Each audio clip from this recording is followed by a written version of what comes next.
Hello everyone! For this Random Talk Sunday, I thought it would be interesting to talk about the Nostalgia Critic again, and talk about his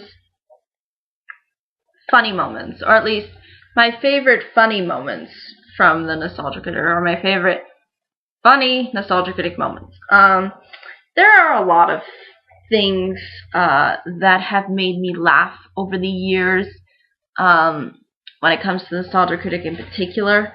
There have been different things that have come up that have made me really enjoy the content that he does.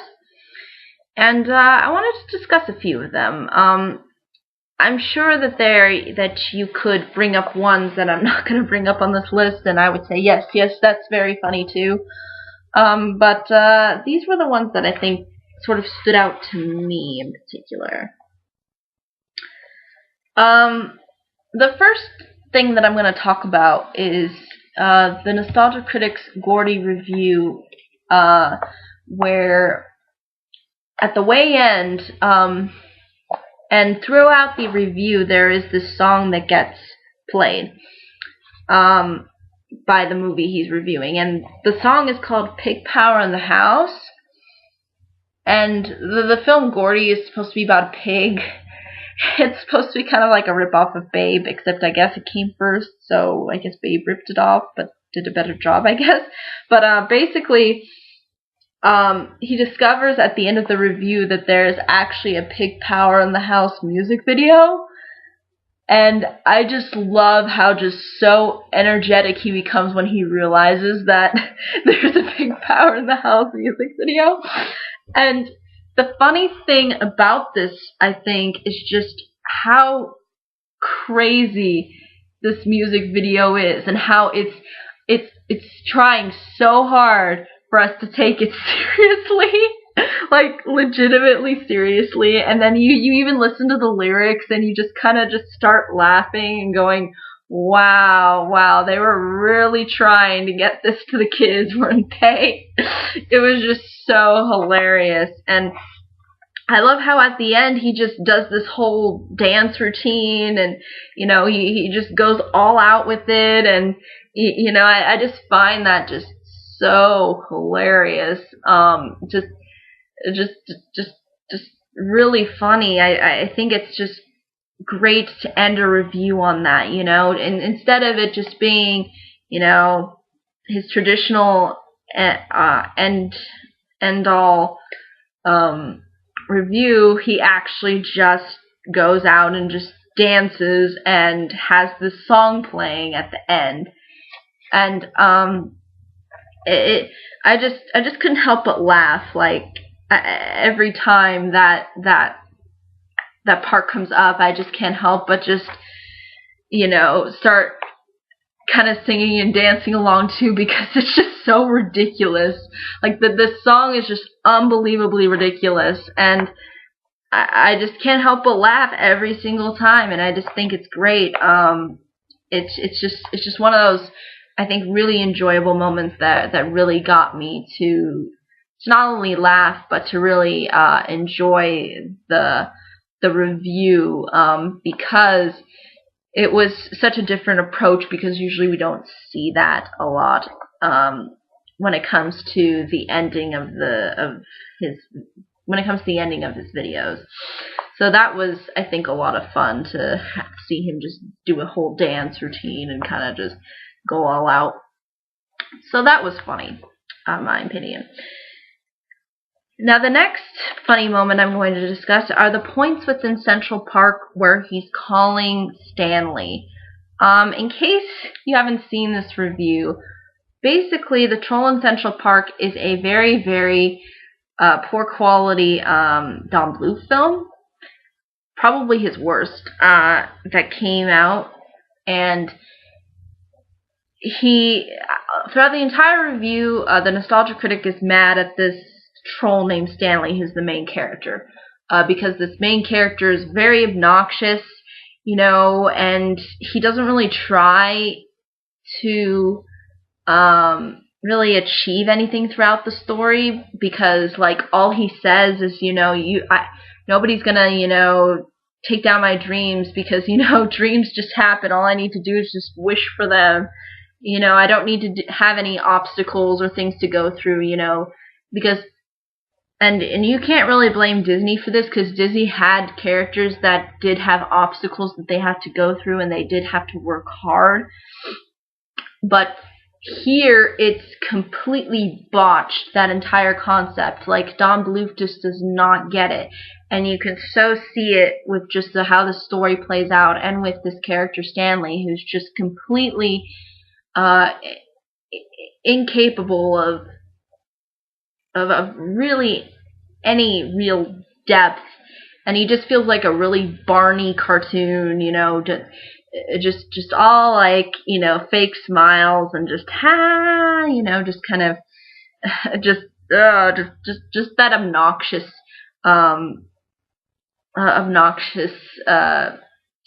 kid character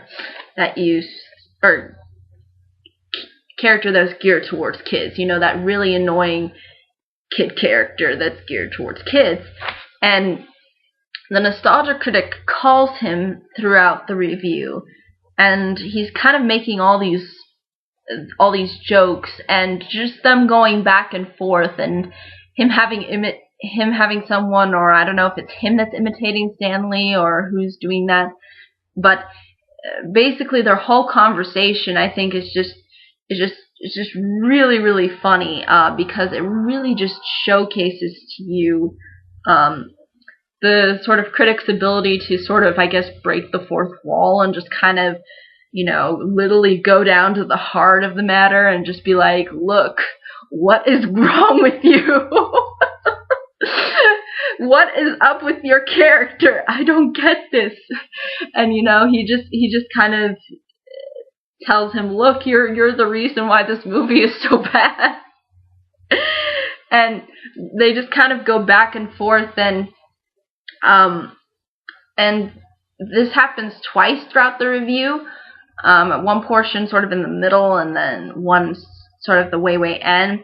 And the way ending portion is really hilarious. Like, the Nostalgia Critic just goes completely even crazier than his initial call. And this is, I think, something that he does well, is he knows kind of how to build certain points of comedic effect within his reviews. Like, he'll start off with something, and then he'll come back to it later, and then he'll present it in even a more over-the-top way.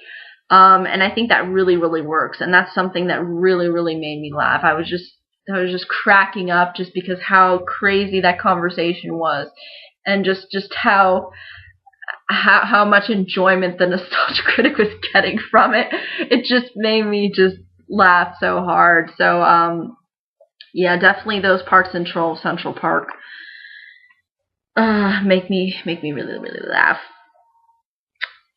Now, the next moment that I wanted to briefly discuss is called, I call it Enlightenment, but it's basically during the Room review when the Nostalgia Critic is talking about Tommy Wiseau's acting, and how his acting is it's just like the cauldron of bad acting, or the trophy of bad acting, or, you know, just the Golden Globe of bad acting.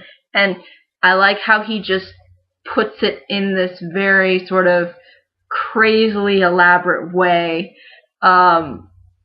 by literally just kind of just going all out, and like just not caring, you know, just saying, yep, okay, this is what we're gonna do. We're just gonna, you know, completely just hammer in this point. And I think he hammers in this point so well as to, you know, how incapable Tommy Wiseau is of acting. And it really shows, I think, with this really elaborate point of enlightenment, and how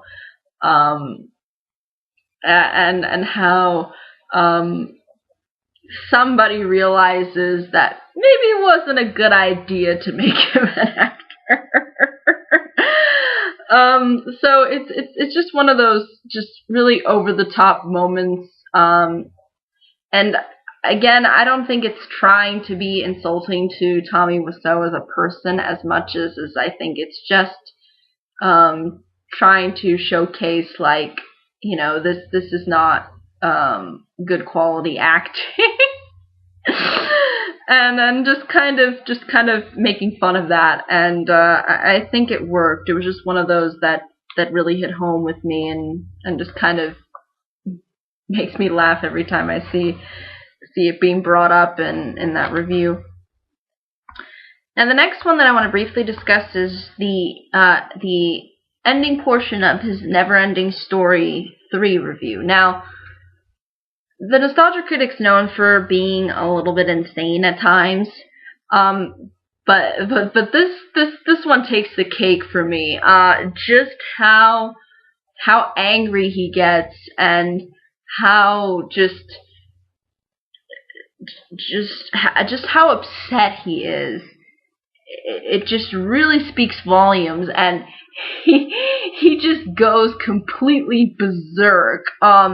He goes and buys stuff, and he just creates this whole elaborate, basically, anger freak out, and it's just so well done because he just does so much crazy things throughout the ending of the review that he just completely hammers in the point of how he feels, and it kind of captures the feeling of everybody watching this review with him, and I just couldn't help but laugh every single time, just how he just takes this movie and he just gives it a pretty unexpected surprise. I mean, he just goes all out into it, and I just really like those really creative, like, all out there moments that he does. I usually don't care for when he's really copying somebody else, but when he does his own thing, and this was really doing his own thing, and everything else that I mentioned is really doing his own thing, it, I think, really works, and makes it a lot more fun to watch. Now, the next one that I'm going to be briefly addressing is Taste the Rainbow. Oh my gosh, I can't tell you how many times I've laughed at this one. There's this scene in one of the Care Bears movies that he reviewed where they're basically using their rainbow powers to, defeat the villain. And it's just so, it really emphasizes, though, the power of this rainbow. It just, with the animation, you just see that rainbow just shooting out there. And then just having him or have somebody else say it in that really deep voice, like, taste the rainbow. It just cracks me up every time. It's just great. I find it very enjoyable, and I crack up. Oh, it's so simple, but it executes so well. It's just funny. Now the next one that I'm going to briefly discuss is the Tommy Wiseau imitation. In case you don't know, apparently there was this whole backstory as to, Tommy Wiseau or people who were involved with Tommy Wiseau wanting to basically go after the critic because he reviewed a film that was, or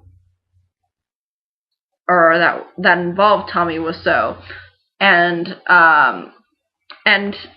sort of to get back at them, I guess, he made this whole imitation where basically he was Tommy Wiseau, and then he was playing to one of the guys that I guess was supposed to be someone who was trying to, use Tommy Wiseau to sort of build up a case against the critic.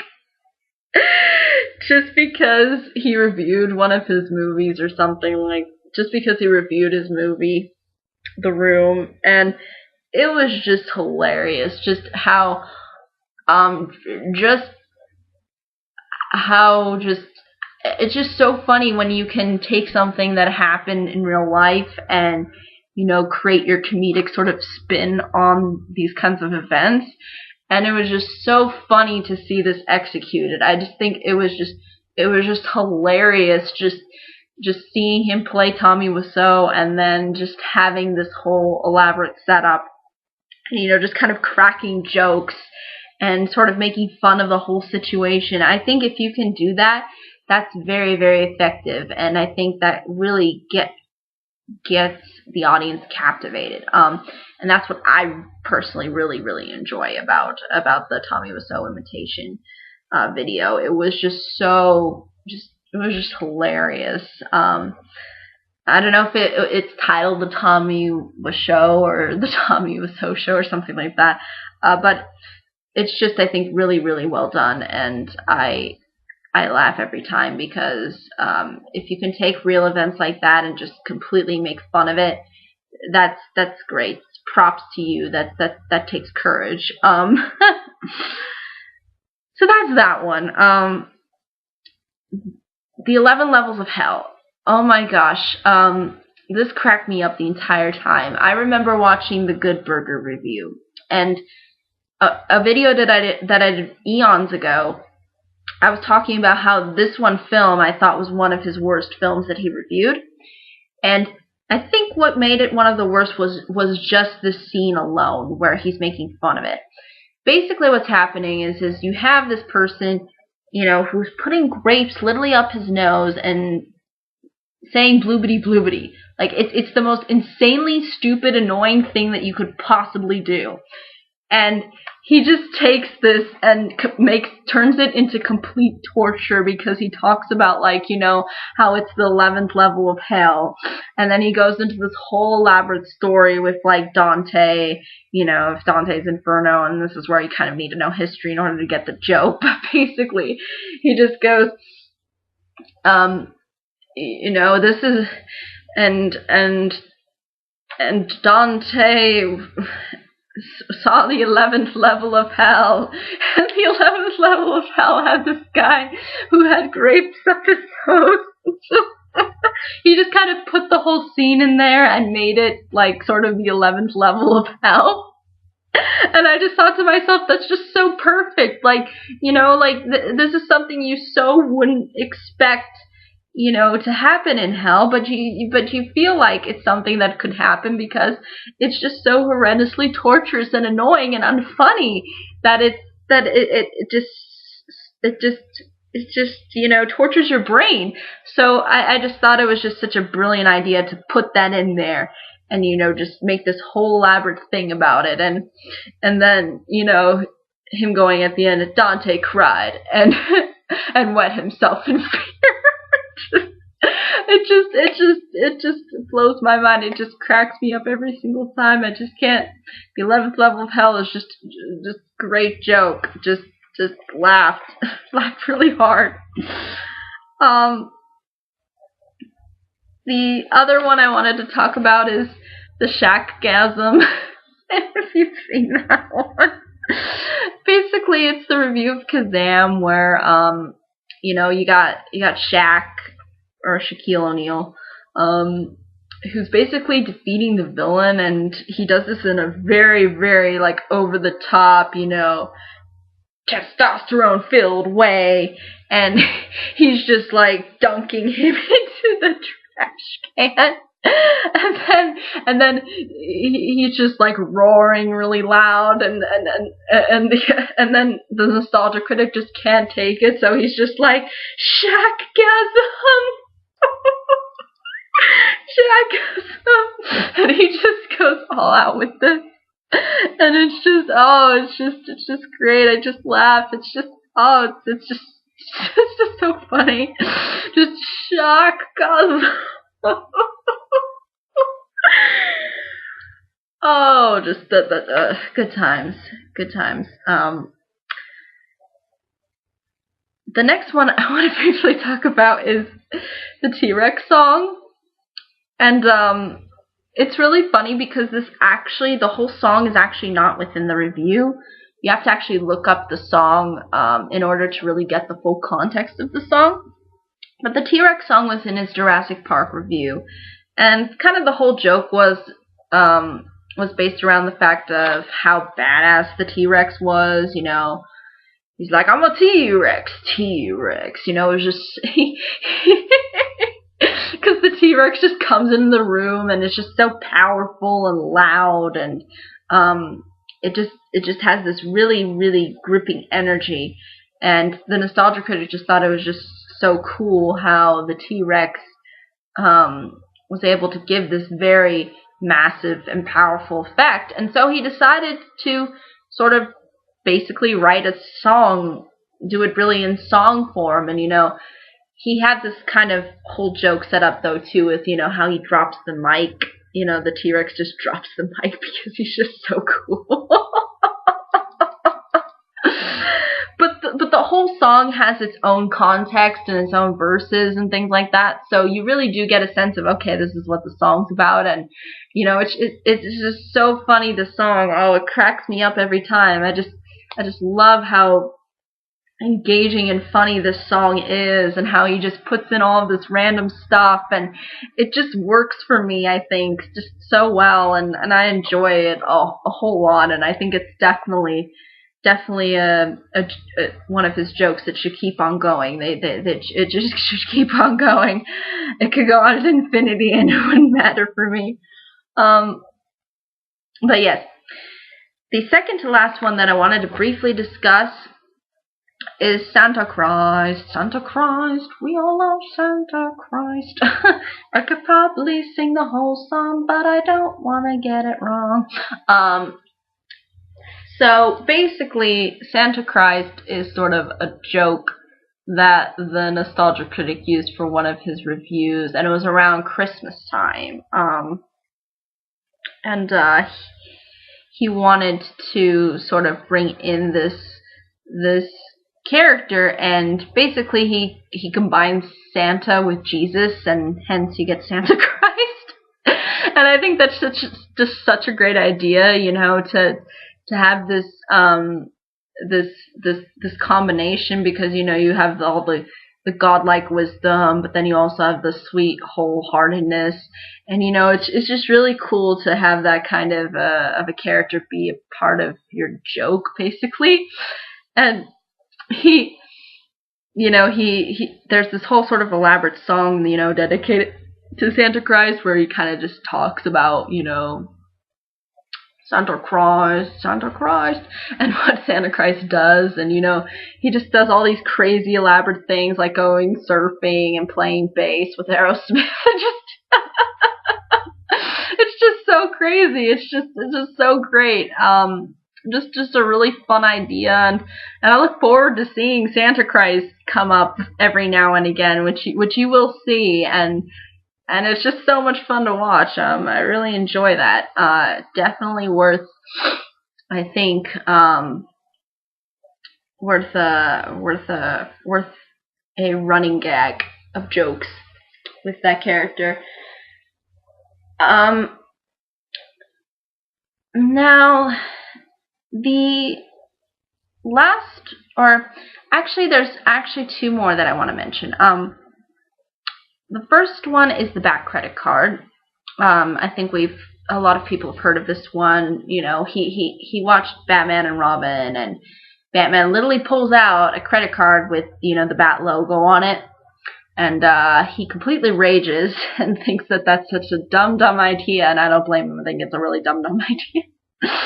And he just goes crazy, and he goes crazy every time somebody mentions it, and, you know, he just goes all out, and I think it's great. It's just funny to see him rage like that, and to have that particular thing that he likes being, you know, denigrated, and him sort of rising up and getting angry because of that. It's just comedic gold.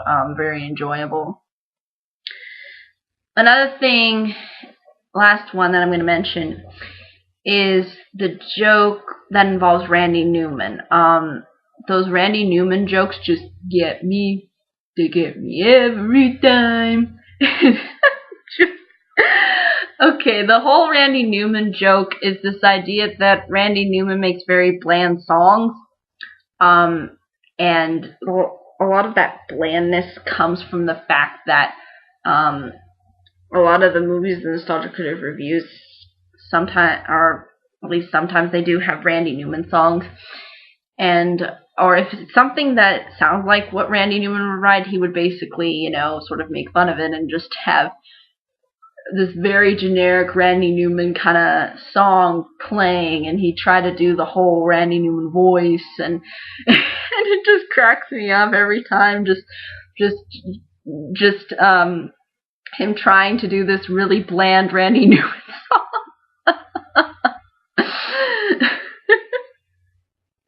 Sadness because it makes you feel bad, you know, just putting in these really bad lyrics.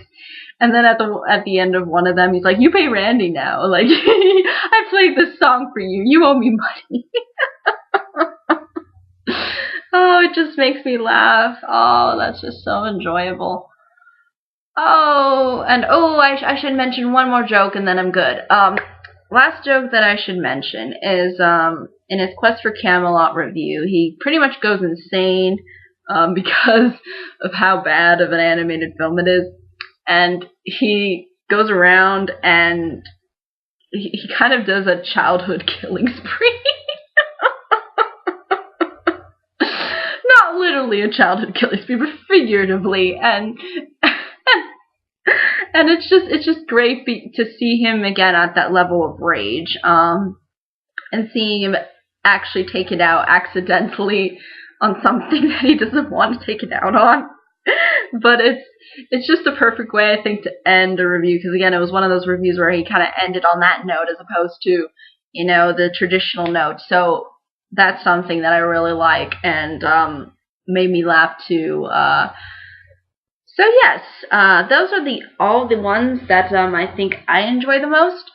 However, I'm sure there's others who have different ones that they like or enjoy different ones compared to what I enjoy, but those were the ones that I think stood out to me the most. But I think that's really ultimately all I can say. But if there are any questions, comments, concerns, I'd be more than happy to answer them. Thank you so much for watching. I hope you all have a great day, week, month, and year. And I should be caught up now, so yay! And I'll be sure to make the next video tomorrow. Take care, everyone. Bye-bye.